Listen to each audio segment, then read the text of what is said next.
کہ کئی دفعہ ہماری پولیٹیکل پارٹیز بھی، کئی دینی جماعتیں اسلام کو غلط استعمال کرتی ہیں، اور ایسا استعمال کرتی ہیں کہ اپنے ملک کو ہی نقصان پہنچا دیتی ہیں، اور دوسروں کو تو کوئی فرق پڑتا نہیں ہے، لیکن اپنے لوگوں کو ہم اپنے ملک کو نقصان پہنچا دیتے ہیں۔ اس ملک کے اندر میں آپ کو واضح کر دوں کہ جو ہمارے لوگ ہیں وہ سب نبی صلی اللہ علیہ وآلہ وسلم سے پیار کرتے ہیں۔ یہ وہ ملک ہے جو اسلام کے نام پہ بنا تھا، جس کا نعرہ تھا پاکستان کا مطلب کیا، لا الہ الا اللہ۔ اور میں نے کہیں بھی اس طرح کا اپنے دین سے لگاؤ اور اپنے نبی صلی اللہ علیہ وسلم سے عشق میں نے کسی ملک میں ایسا نہیں دیکھا جو ہمارے ملک میں۔ تو پہلے تو سب کو ایک بات بتا دوں کہ ہم سب کا مقصد ایک ہے۔ یہاں ووٹنگ کروا لیں، ساری قوم پوچھ لیں لوگوں سے، تو کوئی بھی، اور باقی ملکوں میں بھی ووٹنگ کروائیں، میں آپ کو یقین سے کہتا ہوں کہ یہ لوگ سب سے زیادہ آپ کو دیکھیں گے کہ اپنے دین سے بھی پیار کرتے ہیں اور اپنے نبی سے بھی۔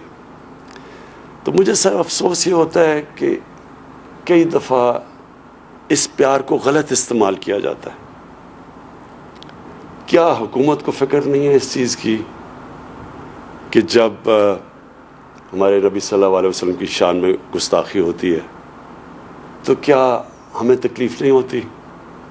کون فیصلہ کرے گا؟ کیا کسی کے دل کو چیر کے کسی نے دیکھا کہ کون زیادہ پیار کرتا ہے نبی سے اور کون کم کرتا ہے؟ تو اس کو جب استعمال کرتے ہیں غلط طریقے سے، ہم کوئی اپنے دین کو فائدہ نہیں پہنچا رہے۔ ہم جس ملک میں جرم ہوتا ہے ان کو نقصان نہیں پہنچا رہے، ہم اپنے آپ کو نقصان پہنچاتے ہیں۔ یہ میں آج آپ کو یقین دلا دوں کہ میرا اپنی قوم سے وعدہ ہے، اپنے لوگوں سے، کہ کوئی بھی پاکستان کی تاریخ میں اگر اس کے لیے دنیا میں کیمپین چلائے گا، اور انشاءاللہ ایک وقت وہ آئے گا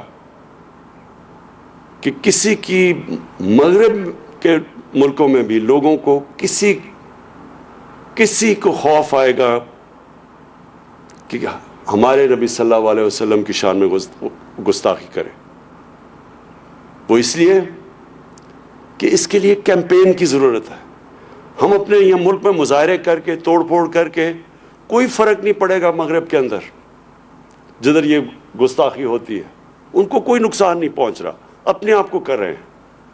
لیکن جو کیمپین میں چلاؤں گا، اور انشاءاللہ شروع کر دیا میں نے کیمپین، مسلمان ملکوں کو ساتھ ملا کے، ہیڈز آف سٹیٹ جو مسلمان ملکوں کے سربراہ ہیں ان کو ساتھ ملا کے، ان کے ساتھ پر ہم پوری طرح اپنا کیس پریزنٹ کریں گے، اور کر رہے ہیں یونائٹڈ نیشنز میں، یورپین یونین میں۔ اس طرح اس پریشر کی وجہ سے یہ جو بار بار ہمیں تکلیف دی جاتی ہے کہ کسی مغرب ملک میں ہمارے نبی صلی اللہ علیہ وسلم کی بے حرمتی کی جاتی ہے، ہمیں یہاں تکلیف ہوتی ہے، ان کو کوئی فرق نہیں پڑتا۔ لیکن جب ہم ایک کیمپین کریں گے سب دنیا کے مسلمان ملکوں کو اکٹھا کر کے، ہیڈز آف سٹیٹ کو، جو میں نے خط بھی لکھا ہے سب کو، اس سے یہ فرق پڑے گا، تب یہ جا کے تبدیلی آئے گی مغرب میں۔ نہیں تو ہم اپنے ملک میں توڑ پھوڑ کرتے رہیں گے، وہاں تو کوئی فرق نہیں پڑے گا کسی کو، بلکہ وہاں ہر تھوڑی دیر کے بعد کوئی نہ کوئی یہ فتنہ کر دیتا ہے، نقصان ہم اپنا کر لیتے ہیں۔ جو میری کیمپین ہے انشاءاللہ، اس سے ہم ہمیشہ کے لیے اس مسئلے کا حل کریں گے، تاکہ کوئی بھی باہر بیٹھ کے ہمارے نبی صلی اللہ علیہ وسلم کی شان میں گستاخی نہ کرے۔ بہت شکریہ۔